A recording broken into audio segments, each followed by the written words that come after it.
CFM, en Tarn-et-Garonne, le MAG. Madame, monsieur, bonjour. Rémi Taureau est là avec vous pour la prochaine demi-heure.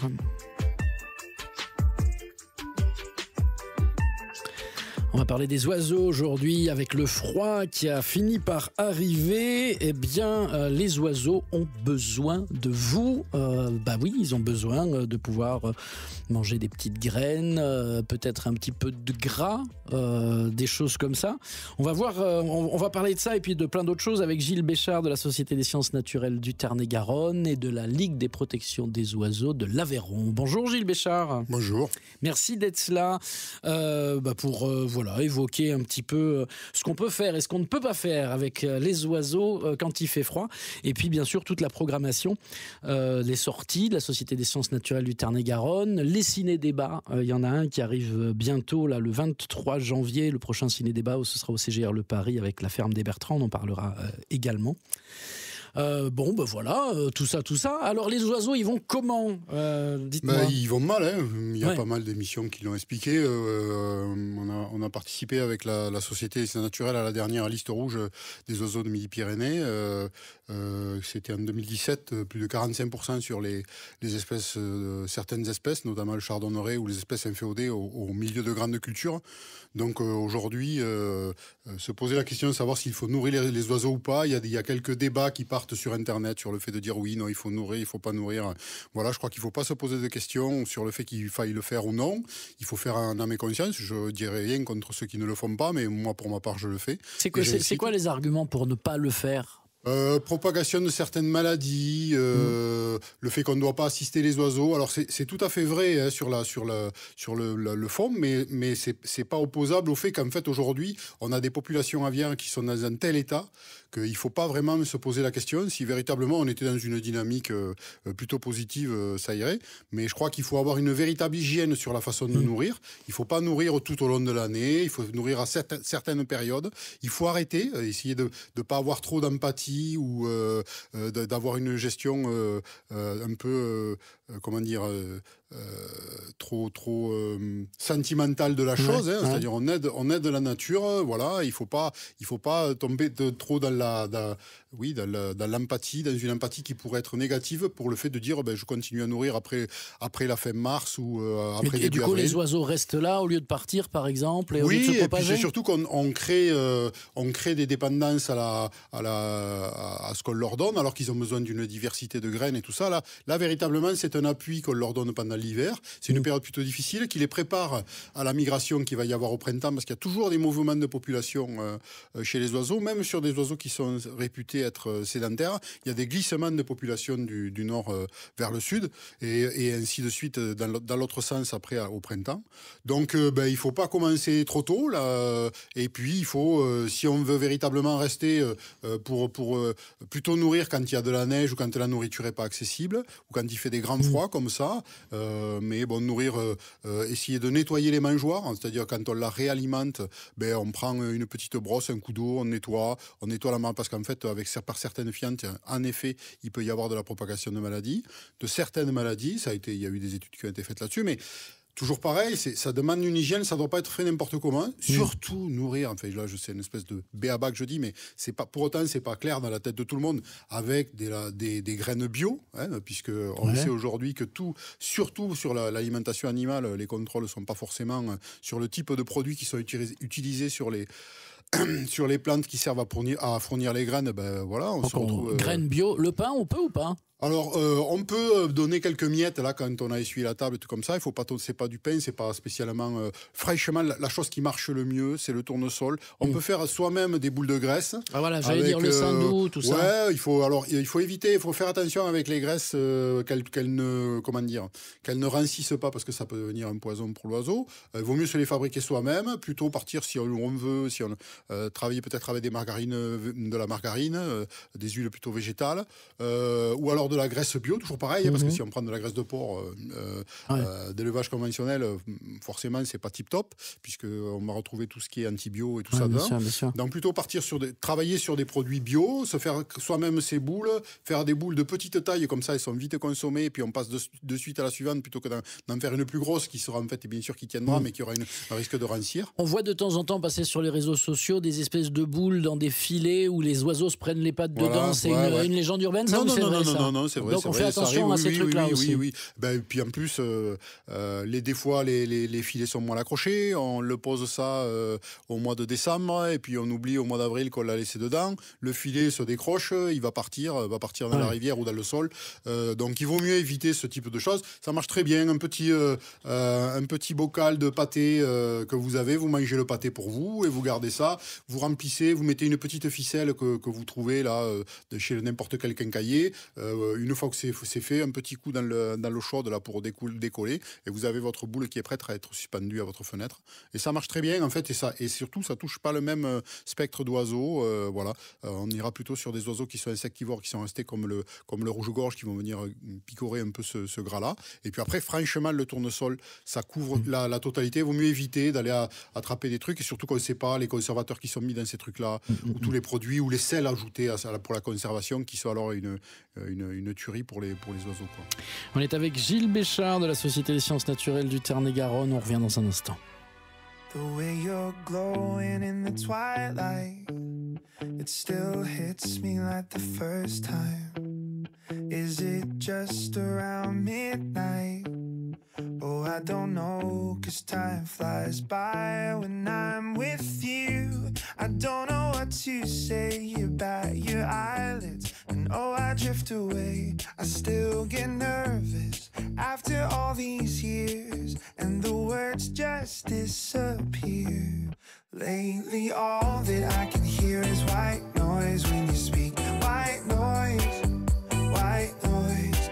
Lately I don't hear the sound of you talking to me. It's white noise, white noise. Oh, I promise that I'm listening, but when I see your eyes I wanna dive right in. The way you flood my mind, all I hear is white noise when you speak. White noise.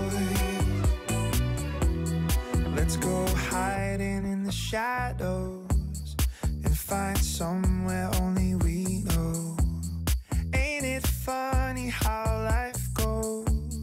If you were gone, I'd be so lost. What would I do if none of this is true? 'Cause if you left me, my heart would break into a million pieces, scattered round the room.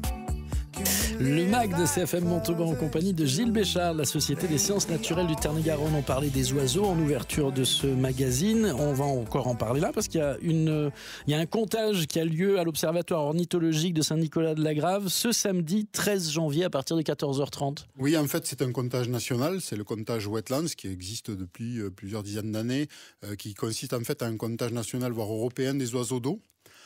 Donc c'est l'occasion pour la Société des sciences naturelles, qui détient cet observatoire depuis de nombreuses années à Saint-Nicolas-de-la-Grave, qui est un lieu relativement intéressant et beau pour observer la vie faune. Il y a du matériel sur place pour observer, et puis surtout ce jour-là il y aura plein d'ornithologues pour donner des conseils ou expliquer aux gens ce qu'ils sont en train d'observer. Donc c'est la première sortie de l'année pour la Société des sciences naturelles, est un moment important pour l'observation. Pourquoi c'est Wetland? C'est quoi le titre? Les oiseaux d'eau, des oiseaux humides, quoi, en fait, les oiseaux des zones humides, en fait.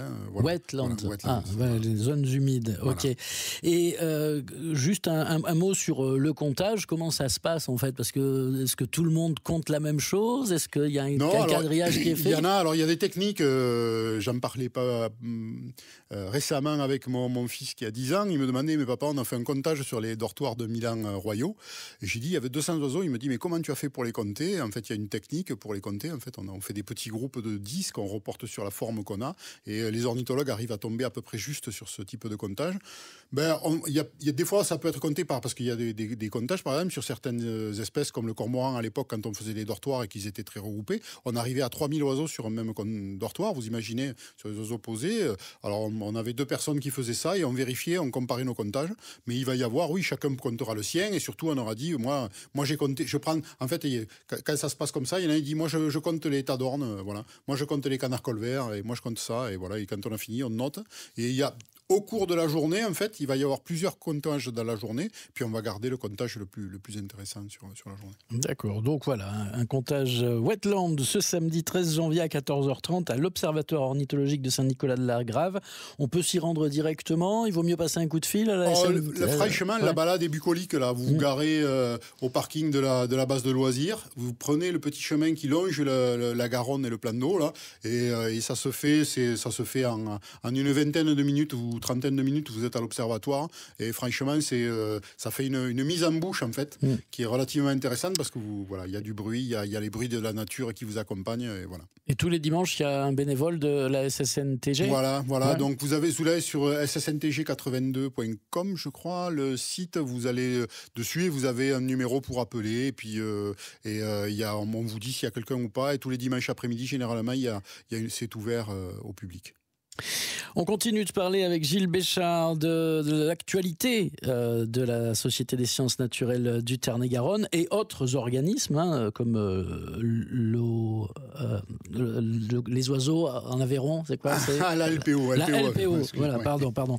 Le vendredi 19 janvier à 20h30, qu'est-ce qui se passe à l'espace des Augustins? Alors on fait une conférence qu'on avait déjà fait il y a 2 ans avec l'OFB, avec les services du département, les techniciens du département, avec le CPIE Quercy-Garonne, pour expliquer, pour faire un état des lieux des populations de loutres en Tarn-et-Garonne, expliquer sa biologie, sa protection. C'est vraiment une belle soirée, et puis des dynamiques et des gens qui font du travail autour de la loutre, dont je fais partie, en Tarn-et-Garonne ou en Aveyron. Et l'idée, c'est d'essayer de faire comprendre que là aussi, on peut être... comme dans tous les suivis qu'il y a là aujourd'hui, aller sur Viginature, le site du Muséum d'histoire naturelle à Paris, on peut tous participer à son niveau sur des suivis. Et donc là, l'idée, c'est quoi? On fait cette conférence le vendredi soir. Le dimanche, on fait une sortie de terrain de 10h à 17h, où la première partie, le matin, on fait une initiation à la découverte et à la reconnaissance des traces de loutre et des indices de loutre, parce qu'on ne la voit pas très rarement directement sur le terrain. J'ai jamais réussi à avoir une loutre. Alors moi, j'ai eu pas mal de chance. J'ai vu des ragondins, des choses comme ça, mais des loutres, jamais. J'ai fait quelques observations, mais vraiment de la chance sans véritablement chercher à la voir. En fait, elle s'offre à nous, la loutre. C'est pas nous qui allons la chercher. Et donc, ça permet l'après-midi, on mange ensemble, assez convivial, et l'après-midi, on demande aux gens d'aller faire leur propre prospection sur des tronçons de rivière qu'on a prospectés. Et ensuite, on fait un compte rendu de ça, et on intègre les gens dans un réseau de suivi de la loutre, le réseau Loutre 82, là, qui permet d'avoir un état des lieux, et surtout aider les organismes comme l'OFB, l'Office français pour la biodiversité, à avoir des états des lieux, parce que par exemple on peut mettre à jour des cartes sur le piégeage, enfin sur les autres espèces, et toutes les zones où il y a de la loutre, on ne fait plus de piégeage tuant sur ces zones-là. Oui, donc la loutre, c'est pas nuisible, hein, on est d'accord? Ça fait pas partie comme le renard et d'autres animaux. Elle a été pourchassée jusqu'aux années 80 parce qu'il n'y avait pas véritablement de réglementation, voilà.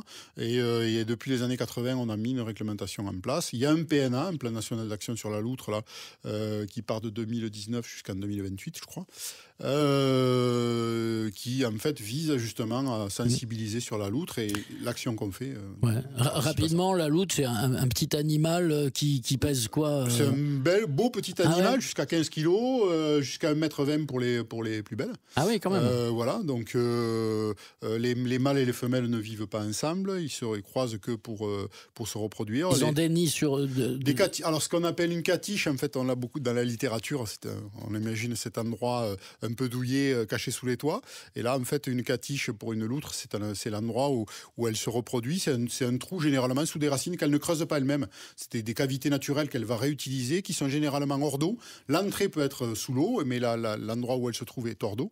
Donc, elles vont rentrer par cet endroit-là et vont venir faire leurs petits. Et donc, on connaît quelques catiches en Tarn-et-Garonne. Il y en a aussi en Aveyron. Ça fait beaucoup de bébés, les loutres, hein? Ça peut faire 2 bébés, 2-3 bébés, voilà. Et le taux d'arrivée de survie, c'est de l'ordre de 30% à la fin, quoi, parce que jusqu'à l'âge adulte, et encore, il faut encore après. Aujourd'hui, les plus grands prédateurs de la loutre, c'est l'humain, avec les chocs par véhicule et les attaques par les chiennes, notamment. sur les zones. Et ça mange quoi, des poissons? Ça mange Alors aujourd'hui, la loutre a bénéficié beaucoup, elle s'appuie beaucoup sur ça. Il faut à peu près 50 kilos de biomasse à l'hectare.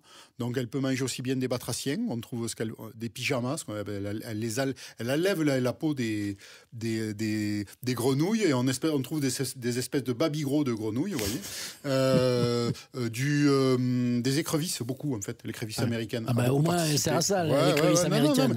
En fait, on peut comparer la loutre à ce qui a été fait avec le loup dans le Yellowstone. On se rend compte qu'en fait, quand ces grands prédateurs reviennent, parce que c'est le grand prédateur européen des rivières, quand il arrive sur une zone, en fait, il participe en fait au rééquilibrage. Voilà. C'est-à-dire que là, des zones où on a de la loutre, on pourrait voir revenir de l'écrevisse endémique.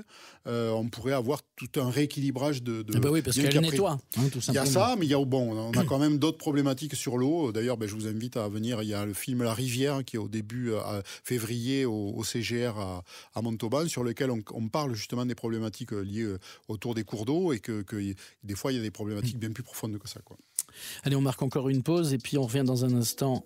Mon père adore le foot, crée, allez les rouges dans sa tête. Il dort, ne le réveillons pas. Ma mère sans aucun doute, rêve d'un boy scout, capitaine à bord du Santa Maria. Je voudrais bien savoir la loi des sentiments. Les cœurs en feu brûlent en hiver. C'est à n'y rien comprendre, l'amour est fascinant. Fait tourner le monde à l'envers. Je suis l'enfant du Toréador et de la Sainte Marie. Voulez-vous me donner la mort ou bien du sens à ma vie? Ma mère s'est mise au foot pour son capitaine qui lui rend bien porté par la Seine. Mon père en bateau-mouche fait rêver sa belle qui ne dit plus rien, passé par le ciel. Alors je voudrais bien savoir la loi des sentiments. Les cœurs en feu brûlent en hiver. C'est à n'y rien comprendre, l'amour est fascinant. Fait tourner le monde à l'envers. Je suis l'enfant du Toréador et de la Sainte Marie. Voulez-vous me donner la mort? Le MAG de CFM Montauban avec Gilles Béchard de la Société des Sciences Naturelles du Tarn-et-Garonne. On a dit qu'on avait le droit de donner à manger aux oiseaux, mais attention, des graines bio. On a dit que la loutre, on pouvait aller à une conférence sur elle le vendredi 19 janvier à l'espace des Augustins. Et le dimanche 21 janvier, il y a une sortie nature autour de la loutre, là également. Parlons des ciné-débats qui vont être programmés au CGR Le Paris. Oui.